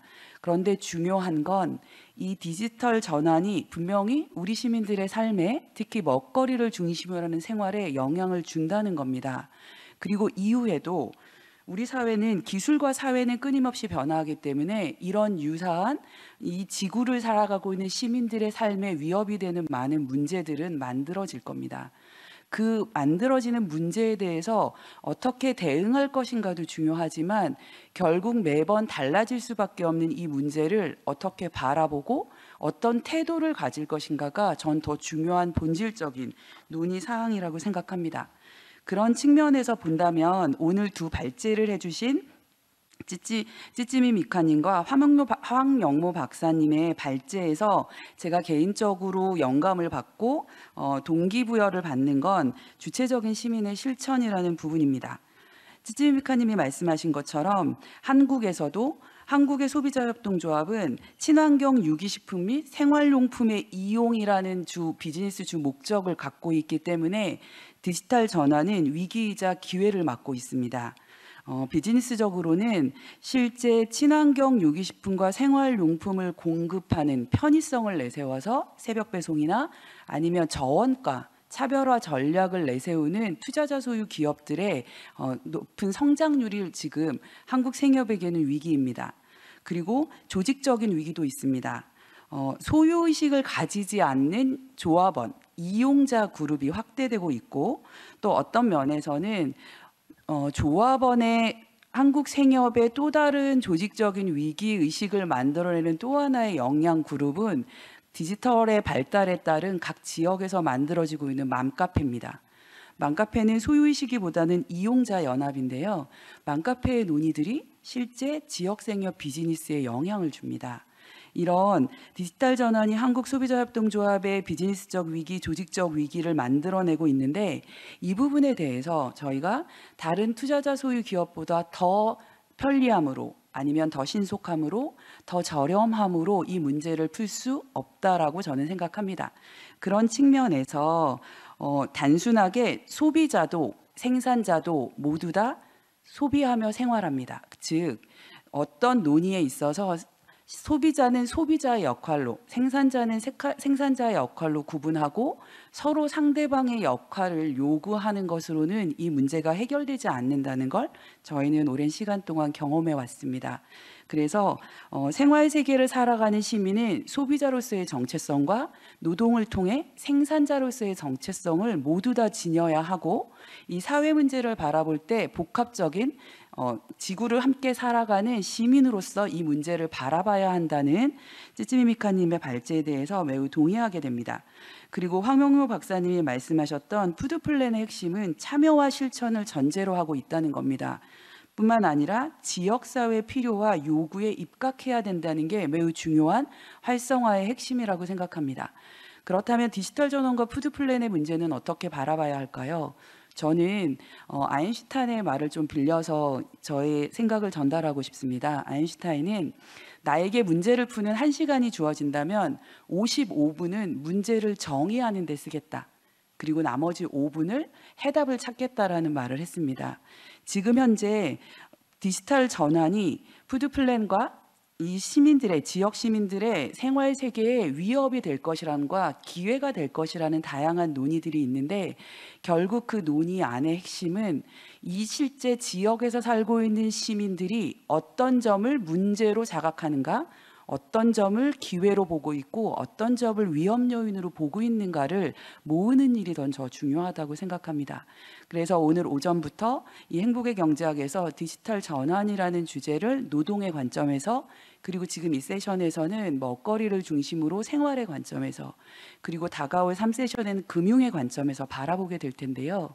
결국은 디지털 전환이 불러오는 우리 시민들의 삶에 대한 문제를 정의하는데 좀 더 어떻게 활발하게 시민을 참여시킬 것인가, 시민들이 주체적으로 어떻게 이 문제를 정의하는데 적극적으로 참여할 것인가를 좀 더 고민해봐야 되지 않을까라는 생각이 들었고요.